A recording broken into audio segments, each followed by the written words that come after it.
Allora, la mia prima domanda è quanto c'è oggi, a distanza di 40 anni, di Stop Making Sense e della musica, comunque, dei Talking Heads, che a conti fatti è immortale, per cui... What is left 40 years later of the music of the Talking Heads in Stop Making Sense? Well,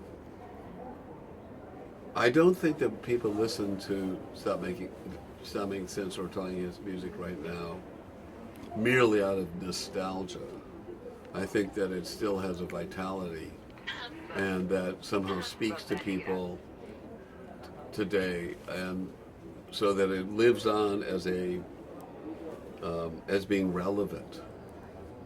And I think that we're very fortunate that for one reason or another, our music in some ways we have more fans now than we did 10 years ago. So something has come around and we seem relevant again.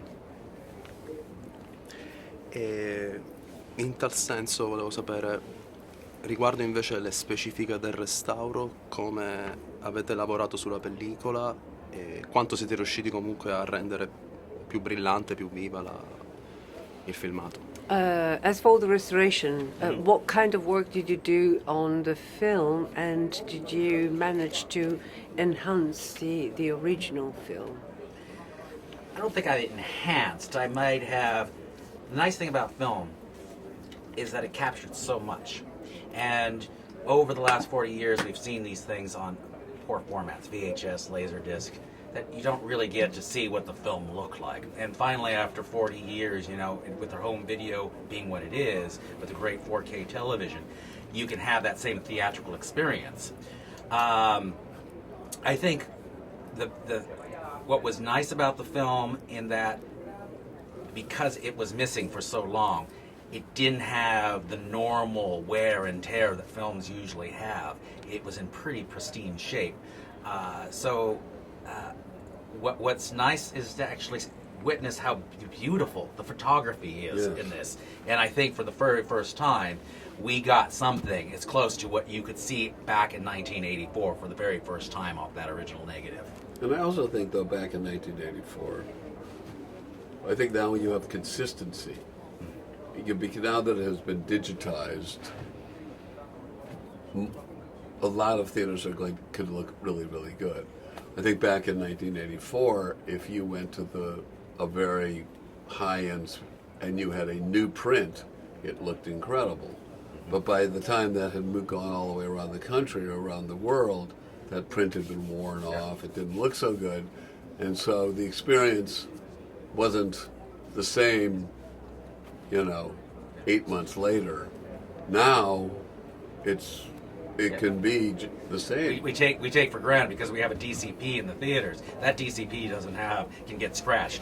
I mean, I've had films where you've struck a print for the very first time. The second screening, there's a scratch, the whole thing. And so people now are just sort of spoiled that when they see it, that same experience that you've seen it today can be replicated in the next theater. And and the next time when you come back and play it next week, you want your uncle or your brother to see it.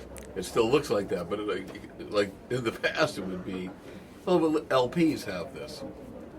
You have an LP, you listen to it the first time. Oh, it sounds so great. Next time, it doesn't sound quite as bright. Next time, it's like, who put that scratch in there? Why does it sound like? Or when people put a penny on the needle, so because it's jumping out of stuff like that. It's an old record player, and now it feels kind of like you're listening through the noise, and you don't have that problem now. So that's nice. But of course, we can't win because you'll get fans that have seen it in the theater. Tarantino is one that's been an advocate. He loves that experience where the film looked like it's been played 50 times. He loves the scratches. For him, that was the experience. So, but it serves us a disservice if we didn't give you that same experience that Jonathan Demme or Cronenweth looked at when he struck the first print. So that's the experience we want to give the people. Thank you. Yeah. Grazie.